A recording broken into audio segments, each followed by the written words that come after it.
this tape, my champions will show you 20 of the best exercises to develop your back and your biceps.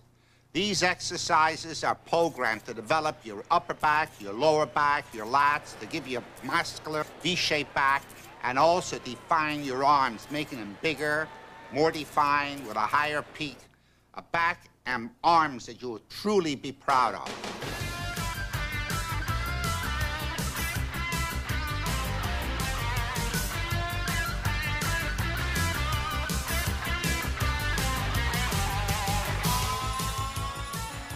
The primary muscles of the middle and upper back are the latissimus dorsi and the rhomboids.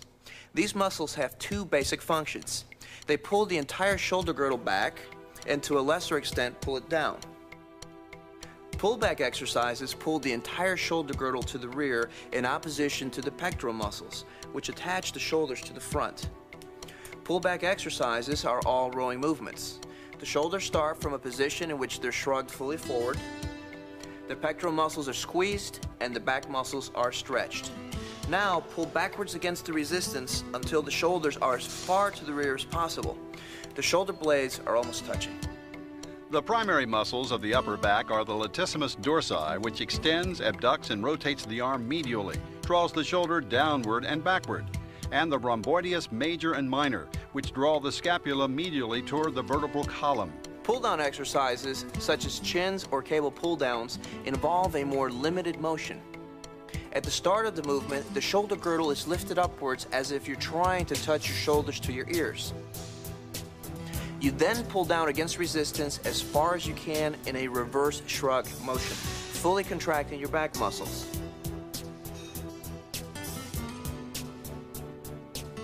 Pullback exercises account for about 2/3 of back development. Pull-down movements contribute about 1/3.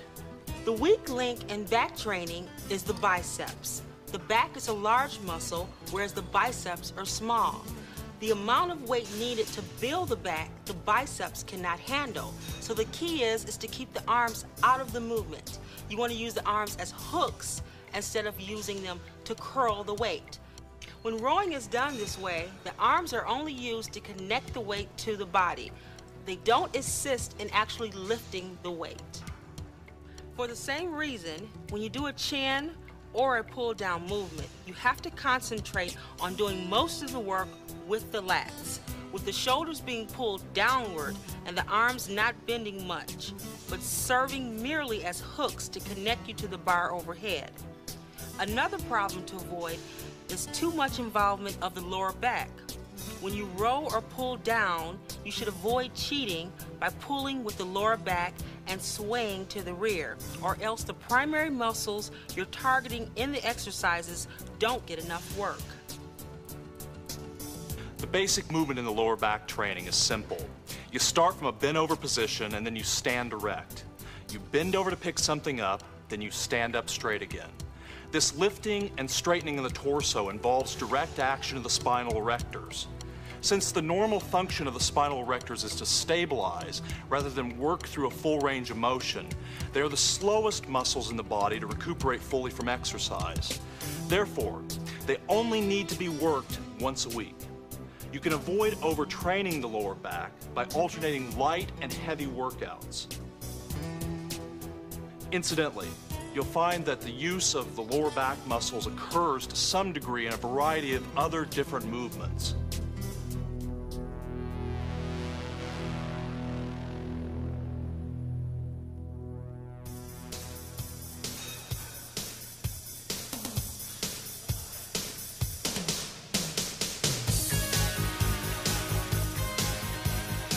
Bent-over rows are one of the best but most demanding mass builders for the back.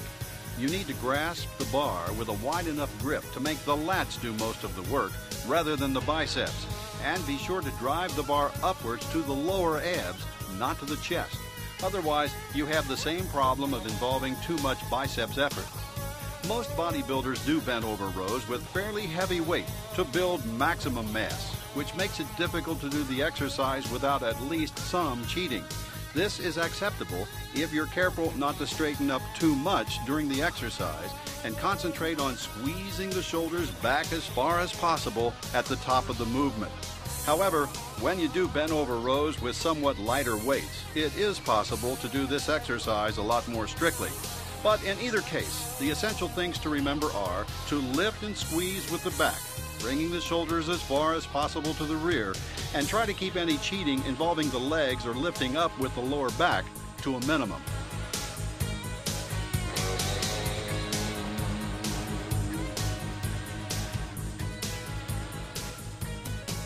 T-bar rows are a stricter form of bent over rowing.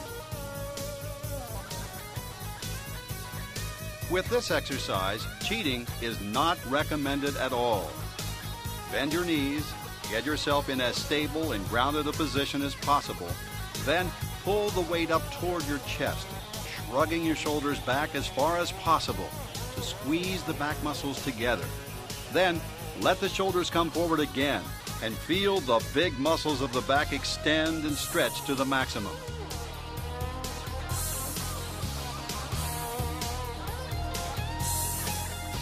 Concentrate on keeping the weight under full control throughout the entire range of motion in this exercise.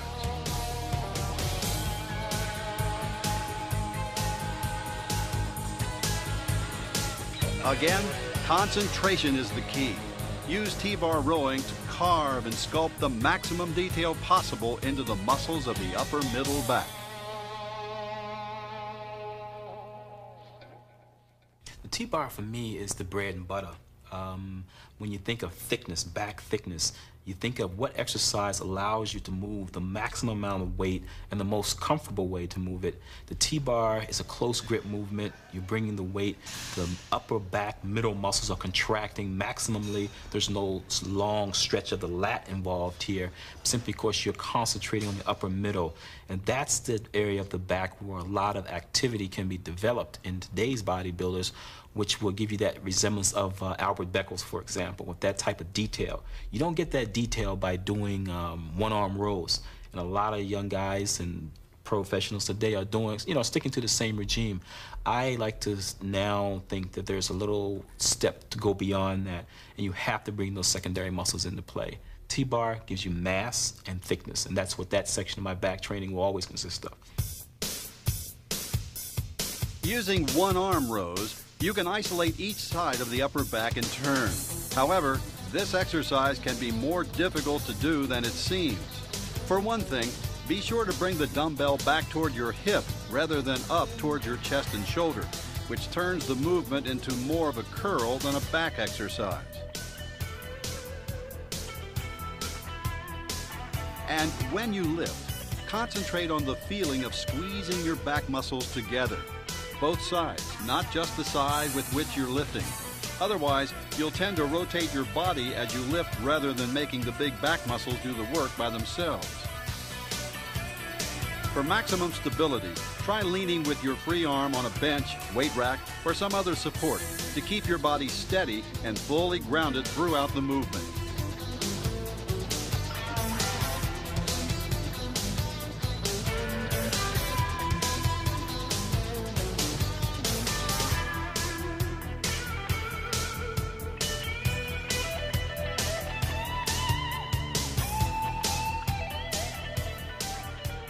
Chins are probably the most traditional of all pull-down type back exercises. However, they can be very difficult because you are dealing with your entire body weight in this exercise, and women in particular have trouble starting out working against this much resistance. If chins are too tough for you at the beginning, try building up your strength with cable pull-downs, or have a workout partner hold on to your ankles to provide the lift you need to do your set of chins.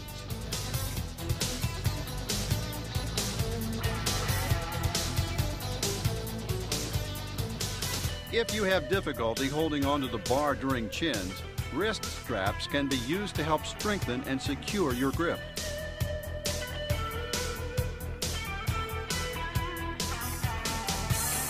Chins can be done behind the neck, which is a very strict and demanding form of the exercise, or to the front, which is slightly easier since some of the pullback function of the back mixes in to help in the pull-down effort.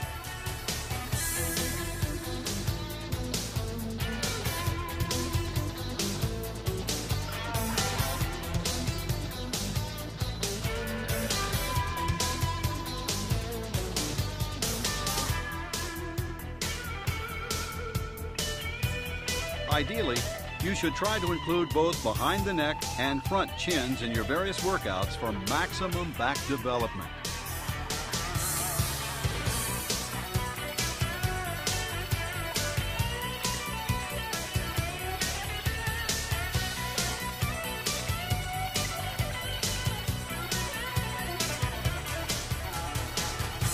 The most impressive thing to me is when a bodybuilder is standing on stage in the relaxed pose and they have the V taper from the lats down to a small waist and then their small hips, and then they come out with the balloon thighs. So for me, when I train my back, I always envision what I want to look like on stage, and I really want to have that small waist, and to get that, I've got to have the illusion of a big wide back. So I concentrate a lot on doing wide grip chins.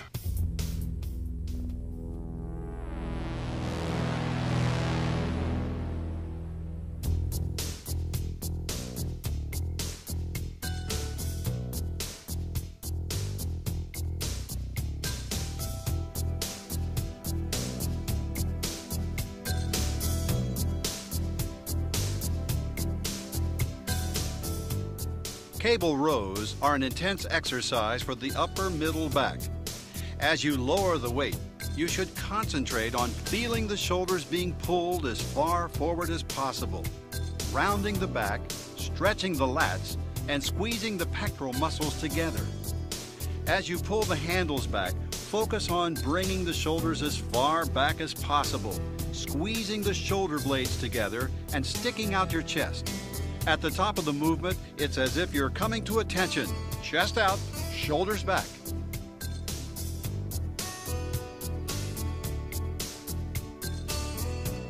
One mistake to watch out for doing cable rows is involving too much lower back. As you stretch forward, do so from the upper back, with the shoulders coming forward and lats stretching. Don't bend forward from the waist any more than is necessary. Otherwise, you end up working the spinal erectors of the lower back, which takes away the intensity from the upper back muscles you're trying to target.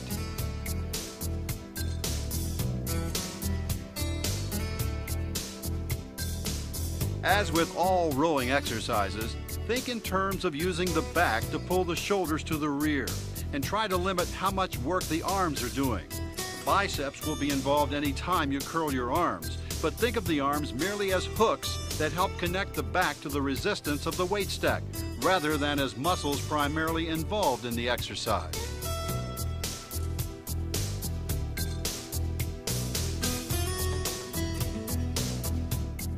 Remember, strictness and range of motion are the keys to cable rows.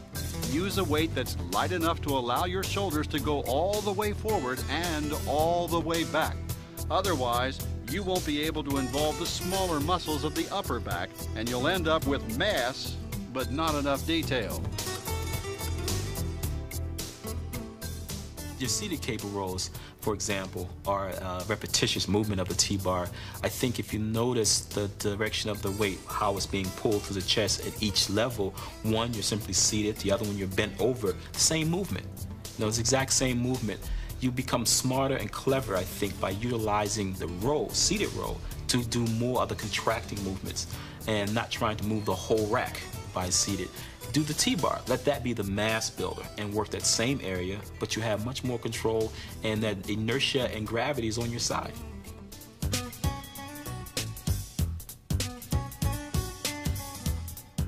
You'll find a variety of different types of rowing machines in most good gyms. Most of these machines give you support against which to lean your chest, which helps you to stabilize your torso and work the back that much more strictly.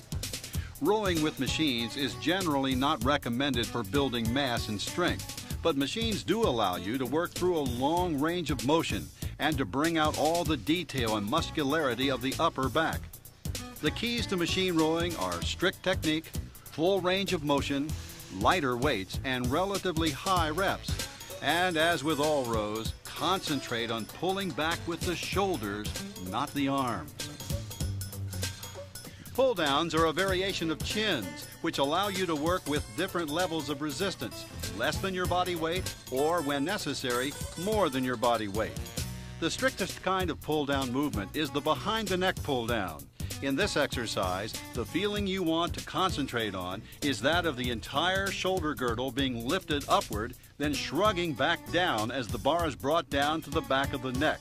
This feeling of the shoulder girdle, which includes the shoulders, trapezius muscles, and shoulder blades, the whole thing, lifting upward as far as possible, then crunching down as far as possible, is what you need to concentrate on to get the maximum benefit from the behind the neck pull downs.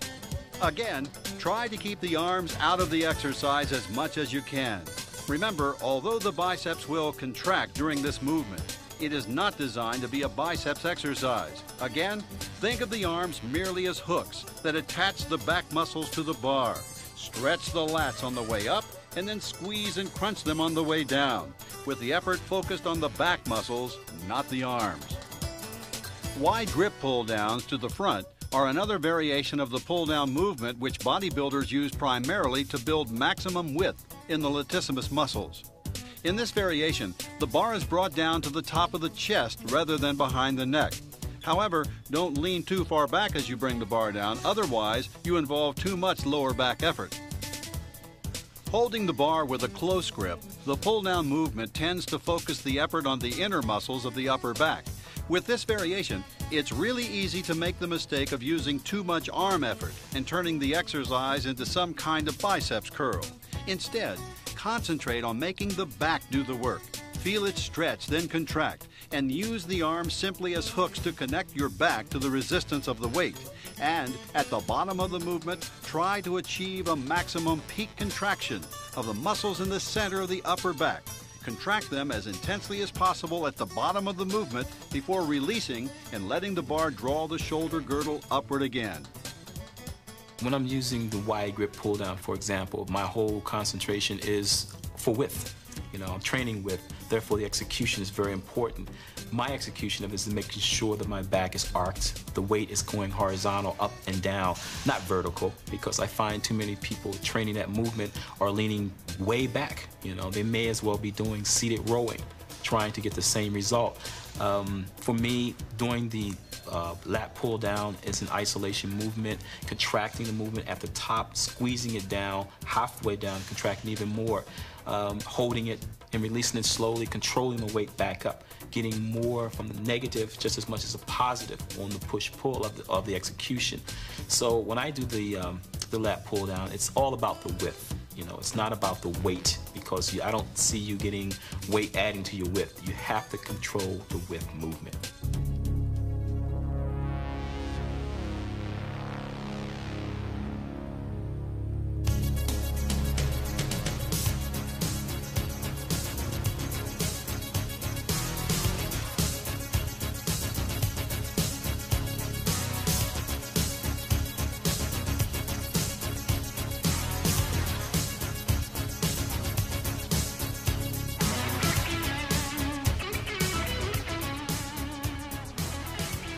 Performing hyperextensions on a hyperextension bench.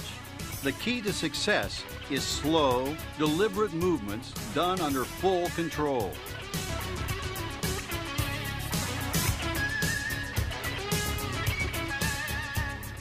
The spinal erectors of the lower back are stabilizer muscles. They aren't designed for speed or power. So lower your upper body under full control. Pause at the bottom. Then come deliberately up to a position just above parallel and hold this position for a moment before doing your next rep.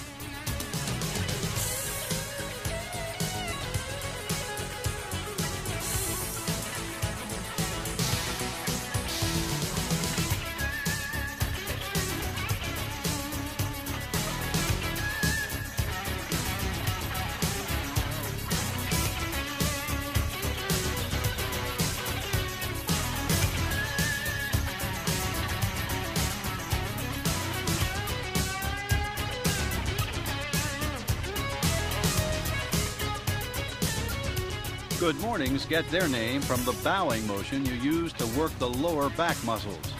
As with hyperextensions, you want to do this movement very deliberately and strictly and under full control at all times.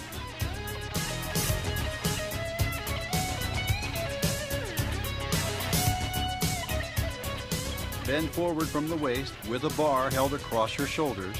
Come down until your upper body is about parallel to the floor.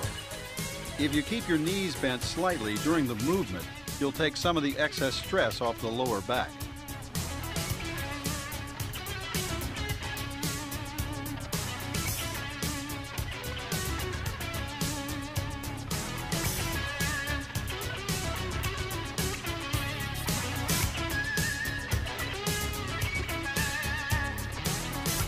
Also, this is not a mass and power exercise.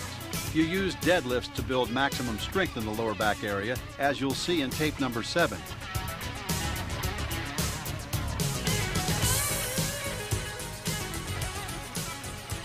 So stick to light to medium weight and very strict technique to get the most out of good mornings.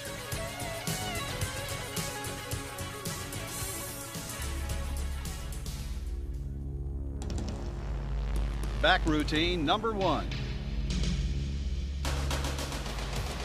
Bent over rows. 4 sets of 10 reps.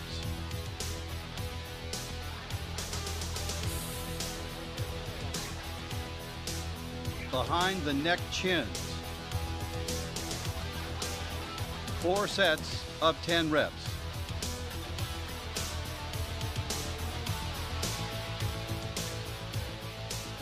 Cable rows. 4 sets of 10 reps.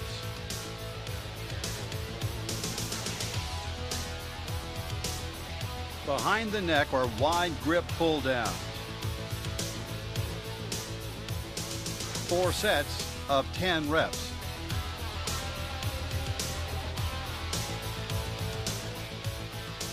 Hyperextension. 3 sets of 12 to 15 reps.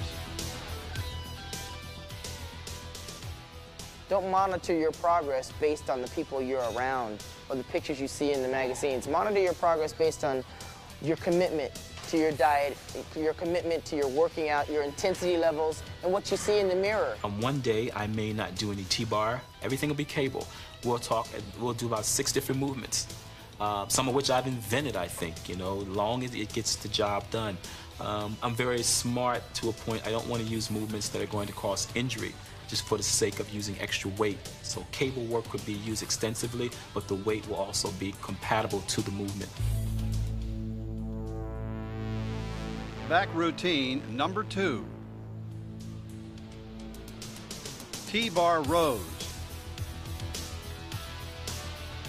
4 sets of 10 reps.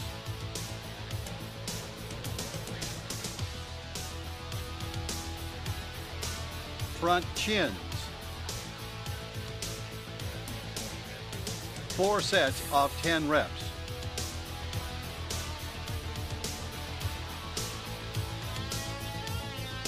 One-arm dumbbell rows. 4 sets of 10 reps.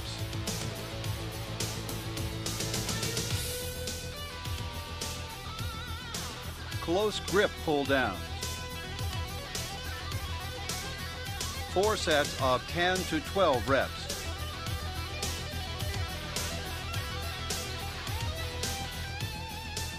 Good morning. 4 sets of 12 to 15 reps. You take the back, for instance. I mean, the guys with the best backs in my day were guys like Eiferman, Jack Dillinger, and all these guys were all past Mr. Americas. All past Mr. Americas. All guys who were big into movements like bent over rowing, barbell bent over rowing. All had phenomenal backs.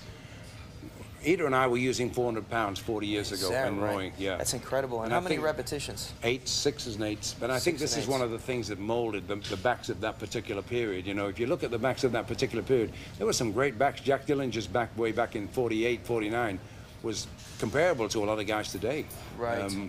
You know, Marvin Eder had the depth, rounded, yeah. And I think that has to be done, but by the same rule, not just that, not purely and simply that, but shape work with one-arm dumbbell work and overhead, so you work in scapular isolations, getting length of latissimus, not only getting depth of latissimus. You really got to train your back, and you got to take more importance on form and not so much importance on weight. You don't have to become a bodybuilder in order to have a strong back and have a good posture, but you have to at least train it.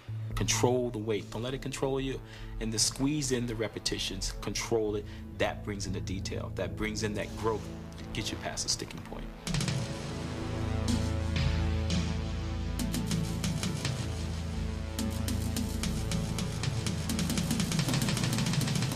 The biceps are a two-headed structure that originate at the shoulder and insert into the forearm below the elbow. Now, the basic exercise for the bicep is a curl, which is a one-jointed isolation movement that goes from the elbow. The basic function of the bicep, though, is to curl the forearm up to the shoulder, and that's going to oppose the strength of the tricep. Although they also help to lift the whole arm and to also supinate the forearm. This type of curl hits the muscles slightly different, but they all involve pulling the forearm up to the shoulder. The biceps brachii is a two-headed muscle placed on the anterior aspect of the upper arm that flexes the arm, flexes the forearm, and supinates the hand. The long head draws the humerus, the upper arm bone, upward, strengthening the shoulder joint.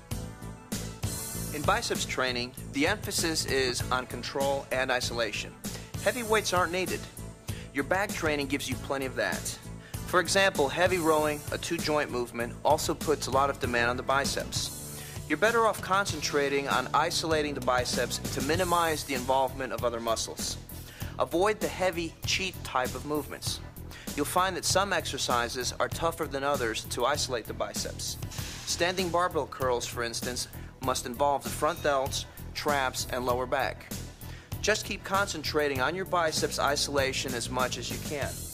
It's easier with such exercises as the preacher curl. It's ideal for biceps isolation, as are many kinds of cable and machine curls.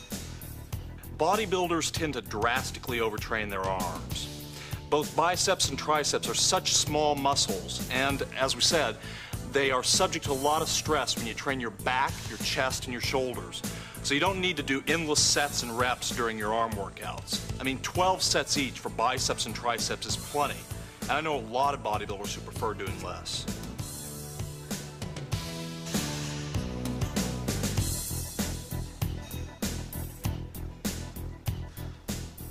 This is a good place to talk about supination. Any bodybuilder will tell you that to fully peak the biceps when you hit a pose, you need to twist the wrist or supinate it as far as possible. This applies to training as well. As you are lifting the weight during a dumbbell curl, twist the wrist slightly, turn your thumb outward as you do the curl.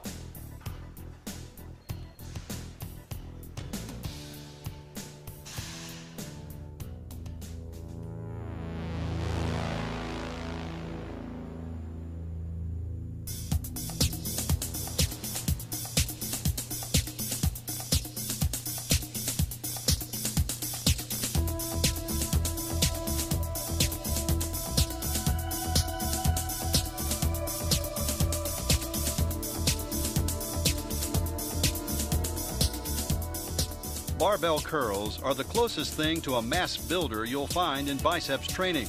However, since this is still a one-joint isolation exercise, you don't want to pile on too much poundage. Working too heavy means you have to cheat too much, and you end up building your traps and lower back rather than isolating your biceps.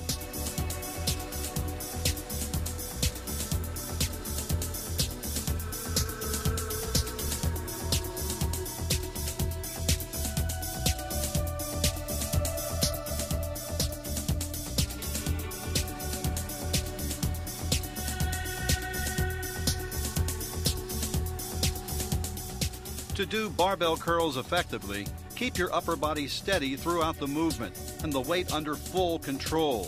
Feel a steady, continuous tension as you raise and lower the weight. When you curl the weight to the top, feel the biceps fully contract. And at the bottom, let your biceps muscles fully stretch and extend.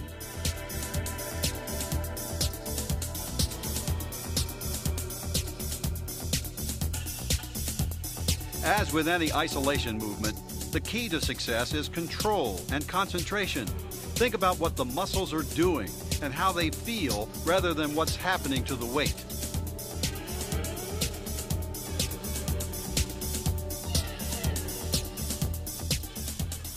The biomechanics for the curl, for instance, you want to always go through the full range of motion. Some athletes have a tendency to do these short, jerky kind of ranges. Well, there aren't many things that you do in just this motion. You want to build strength throughout that range of motion and be in control of the resistance throughout the range of motion. You don't want to throw the weight up because, again, what goes up must come down, and then you deal with inertial forces of gravity, acceleration, as well as the weight itself. You want to control that weight.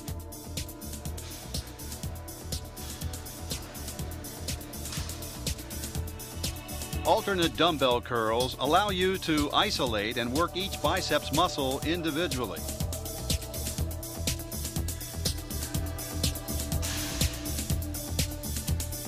As you curl with one arm and then with the other, concentrate on supinating your wrists as you lift. That is, turning your hand so that the thumb goes outward and downward.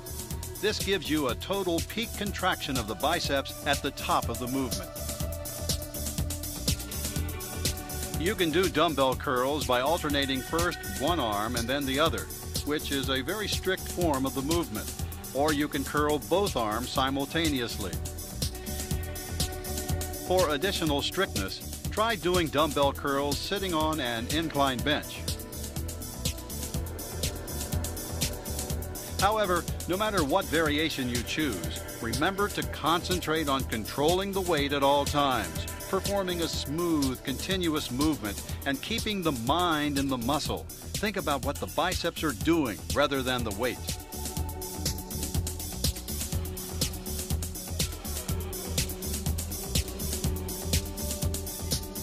Dumbbell curls, especially when you supinate the wrist during the exercise, are designed to give you the maximum peak possible in the biceps. Hammer curls, on the other hand, because you pronate your wrist about 90 degrees when you do the movement, tend to focus the effort on the outer head of the biceps on the outside of the arm. You can feel this happening when you do the lift. In fact, with hammer curls and all other exercises, you should make an effort to feel exactly how different grips and different variations change the way your muscles feel during the movement. This awareness of what the muscles are doing, the ability to keep your mind totally in the muscle, is one of the keys to developing maximum intensity in bodybuilding training.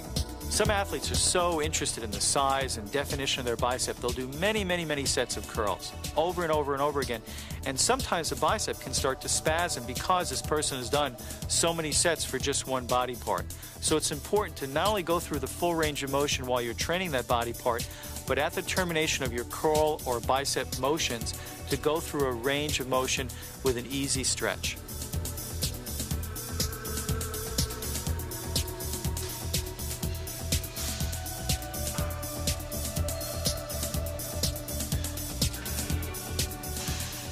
Concentration curls, as the name implies, involve the most concentration and isolation of the biceps exercises.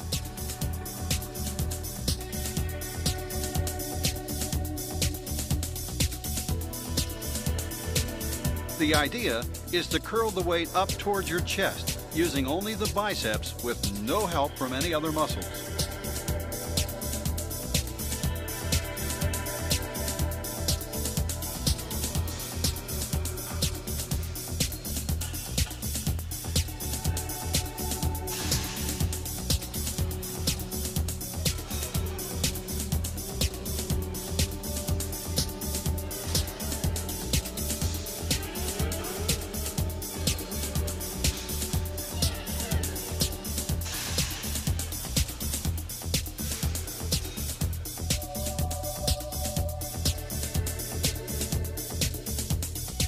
Some bodybuilders like doing concentration curls with their arms hanging free.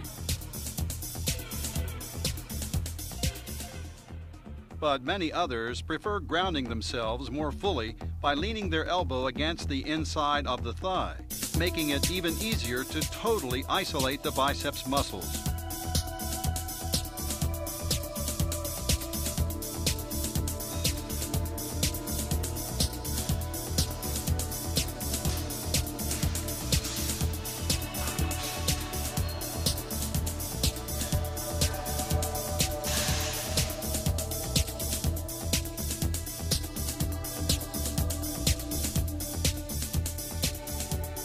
Preacher curls are another good isolation exercise for the biceps.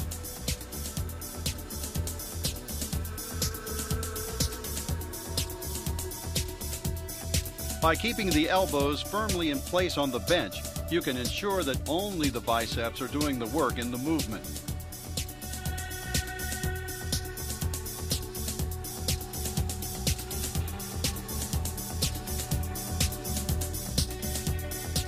However, anytime you lock the elbows in place like this, you're putting more stress on them.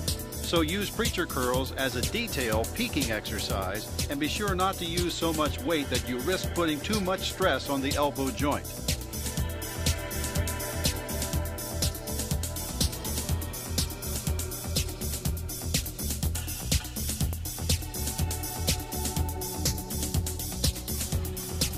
When you do preacher curls, you can use a barbell, an easy curl bar, or you can further isolate each biceps muscle by doing preacher dumbbell curls, one arm at a time.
You'll find a variety of different curl machines in most well-equipped gyms. These machines allow you to do curls against smooth, continuous resistance and frequently feature some kind of cam-created variable resistance.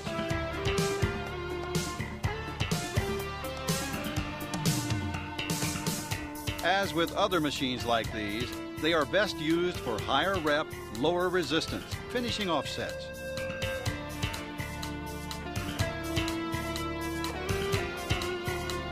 With machine curls, you shouldn't expect to build a great deal of mass and strength.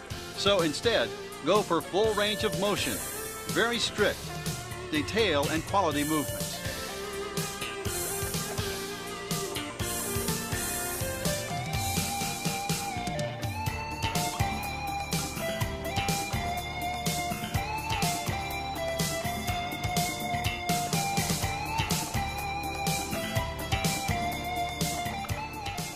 Cables allow you to do a great variety of different kinds of curl movements.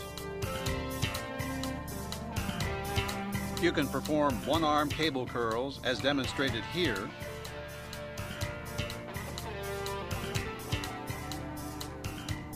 or you can use a bar instead of a handle and do the cable equivalent of standing barbell curls.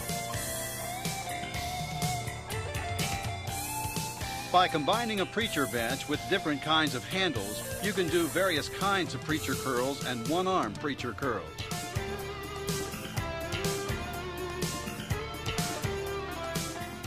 Remember in all cases that a curl is a curl is a curl. No matter what kind of equipment you're using, free weights, cables, machines, it's what you do with the muscle that counts.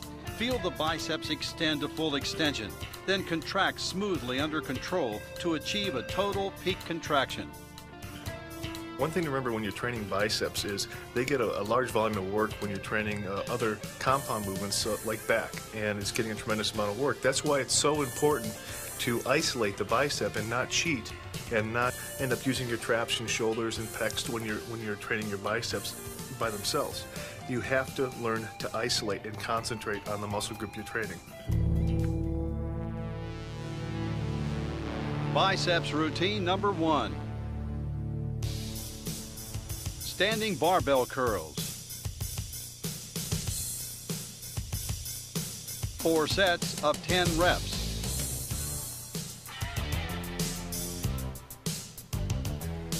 Seated dumbbell curls. 4 sets of 10 reps.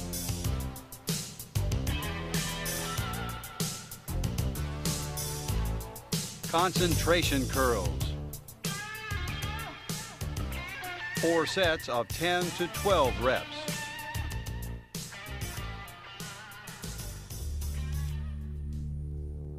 Biceps routine number 2. Easy bar curls.